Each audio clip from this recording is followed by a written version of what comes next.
किसी समय की बात है। एक राजा के महल में एक विशाल हाथी रहता था। वह बहुत ताकतवर था और राजा के सैनिक उसे युद्ध में ले जाते थे। महल में हर कोई उसकी देखभाल करता, लेकिन फिर भी वह अकेला महसूस करता था। एक दिन महल के पास एक छोटा भूखा कुत्ता भटकता हुआ आया। उसकी हालत बहुत खराब थी। हाथी ने जब उसे देखा तो उसे दया आ गई। उसने अपने खाने में से कुछ हिस्सा कुत्ते को दे दिया। कुत्ता बहुत खुश हुआ और वहीं रहने लगा। धीरे धीरे दोनों की दोस्ती गहरी हो गई।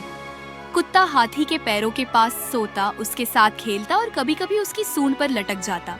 महल के लोग उनकी इस अनोखी दोस्ती को देखकर हैरान होते। समय बीतता गया और दोनों की दोस्ती और मजबूत होती गई। लेकिन एक दिन एक व्यापारी महल में आया। कुत्ते को देखा और राजा के सेवकों से उसे खरीदने की इच्छा जताई। सेवकों ने बिना सोचे समझे उसे कुत्ते को बेच दिया। हाथी जब उठा तो उसने अपने दोस्त को पास नहीं पाया। वह बहुत दुखी हुआ। उसने खाना पीना छोड़ दिया और जोर जोर से चिंघाड़ने लगा। राजा ने जब यह सुना तो उसने सेवकों से पूछा कि ऐसा क्या हुआ जो हाथी दुखी है। सेवकों ने बताया कि उन्होंने कुत्ते को बेच दिया है। राजा को यह सुनकर बहुत बुरा लगा। उसने तुरंत अपने सैनिकों को व्यापारी के पास भेजा और कुत्ते को वापस बुलाने का आदेश दिया।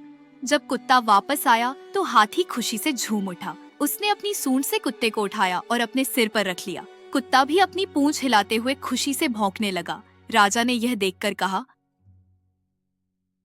सच्ची दोस्ती किसी भी कीमत से ज्यादा कीमती होती है। इसे किसी लालच में खोना नहीं चाहिए।